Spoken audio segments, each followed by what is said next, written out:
여러분 안녕하십니까? 계속해서 경남 소식입니다. 경기 침체가 장기화되면서 경남의 아파트 미분양 물량이 몇 년째 증가하고 있습니다. 그러다 보니 아파트 매매가를 낮췄는데도 불구하고 거래가 쉽지 않은 상황입니다. 상가 역시 거래가 줄면서 빈점포가 늘고 있고 은행 가계대출도 2달 연속 줄었습니다. 경남의 부동산 경기 상황을 배수영 기자가 전해드립니다. 경남의 아파트 미분양 물량은 지난해 연말 기준 5,347채, 2021년보다 3배 가까이 늘었습니다.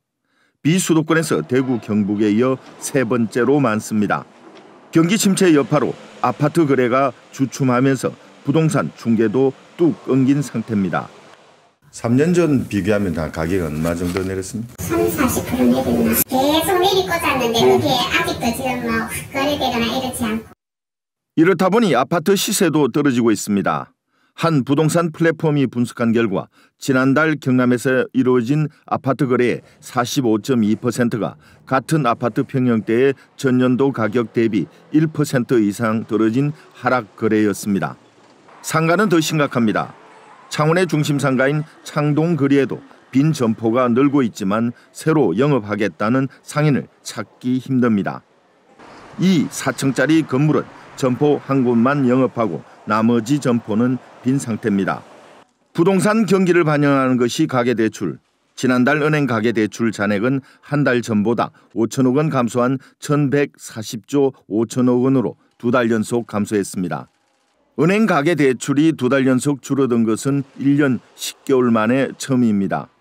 규제 측면에서는 지난해 부동산 시장 가열에 따라 정부의 가계부채 대책의 일환으로 스트레스 DSR 적용을 신용대출에도 확대해 신규 여신 증가폭이 제한되었습니다. 정부의 수도권 집값 잡기 금융 대책이 지역에서는 부동산 경기 침체로 이어지고 있는 셈입니다. KBS 뉴스 배수영입니다. 국립창원대학교의 학위 수여식이 오늘 학내 야외 행사장에서 열렸습니다. 이번 졸업식에서는 학사 1,300여 명과 석박사 250여 명 등 1,600여 명이 학위를 받았습니다. 박민원 총장은 졸업생들이 긍지와 자부심을 가지고 목표한 높은 곳을 향해 한 걸음씩 나아가길 바란다고 밝혔습니다. 경상국립대학교 창업중심대학 사업단이 오늘 칠암 캠퍼스에서 창업 성과 페스티벌을 개최했습니다.